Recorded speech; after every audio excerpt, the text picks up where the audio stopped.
Cracks are appearing in the government's economic policy. Some made by ministers, others by external pressure. The question is, can Rachel Reeves stay in control, and does Keir Starmer want her to? Welcome to The Week in Business with me, Christian May. It's never a good sign when a senior cabinet minister appears unaware of a major announcement on their patch, yet this is the position in which the Chancellor appeared to find herself on Wednesday. She toured a factory or a warehouse or somewhere requiring a high-vis jacket, and she was asked about rumours of a possible U-turn on the controversial cuts to winter fuel payments. She said that policy stands, adding it was necessary to stabilise the public finances. And remember, that was the line, repeated incessantly by ministers as justification for the cuts. Leader of the House of Commons, Lucy Powell, said the cuts prevented a run on the pound, while Transport Secretary Heidi Alexander said that if they hadn't taken the axe to a universal pension and benefit, we'd have seen the sort of chaos we saw under the Liz Truss government. But just hours after the Chancellor said that policy stands, the PM was on his feet in the Commons, standing it down. There's no doubt that the issue became completely toxic for Labour, and it's been a major contributing factor to their dismal poll ratings and their local election and by-election drubbing. It's what people bring up when you ask them what they think of Labour. So a review is underway, though details are scarce and there's no sense yet as to how they will reevaluate it, when it will take effect, or where the money comes from. Starmer said the government was able to review the policy because the economy is growing.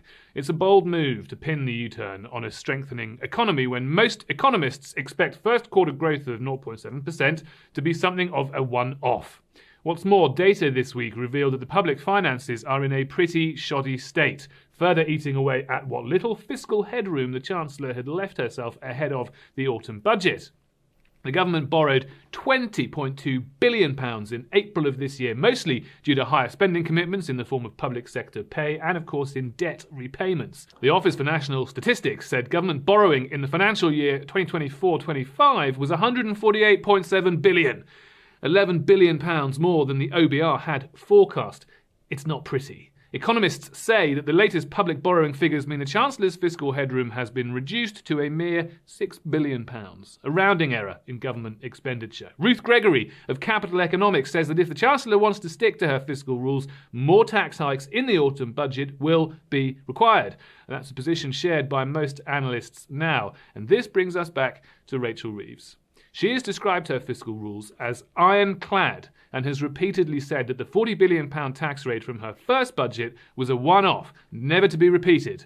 With MPs in her own party having successfully pressured Number 10 into a winter fuel U-turn, they're likely to now turn their attention to other welfare cuts that so many on the left find unpalatable. Plus, the government will have to convince those same MPs that their upcoming spending review, where departmental budgets are likely to be slashed, is necessary. Does Starmer have the nerve to see this through? His biographer, Tom Baldwin, told Times Radio this week that the PM isn't the kind of politician who says, "This is what I stand for." You can read that as either a compliment or criticism. Either the PM is a ruthless pragmatist who changes direction when he deems it necessary, or he's simply flapping in the wind, unbothered by conviction or principle. I think the Chancellor's fate depends on which of these two descriptions fits Keir Starmer. If he sticks to his mantra of tough decisions, then Rachel Reeves remains a necessary, a vital part of that argument. But if he thinks things have changed, the economy, the world, reforms surge in the opinion polls, and he wants to loosen the purse strings, he won't be able to do it under a Chancellor whose credibility, such as it is, has been forged by making the case to stick to the painful fiscal rules and make tough spending decisions. In that context, it isn't hard to see a scenario where Starmer thanks Rachel Reeves for her service, credits her with saving the economy in the first year of a Labour government. She's cleared up the Tory mess, she's reassured the market, she's done a great job, and then he moves her into the Foreign Office. Of course, the only reason for doing this would be to pave the way for abandoning the fiscal rules, borrowing more and cooking up some new tax rises, examples of which have been handily put into the public domain this week via a memo written by Angela Rayner, the Deputy Prime Minister, in which she suggested a whole host of tax rises on savers, pensions, shares and banks. So, in light of the alternative, I very much hope that Rachel Reeves remains in post. The alternative would turn the government's poor record on economic growth into a catastrophically high-risk experiment driven by even harder high-spend and high-tax instincts.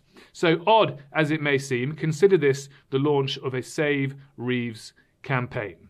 I don't agree with many of Rachel Reeves' policies, but I would prefer what passes under her for discipline and restraint to no discipline and no restraint. Well, on that note, I'll say thanks for watching. That's it from me this week. Stay up to date and in the know with the City AM app and on cityam.com, and I'll see you next week.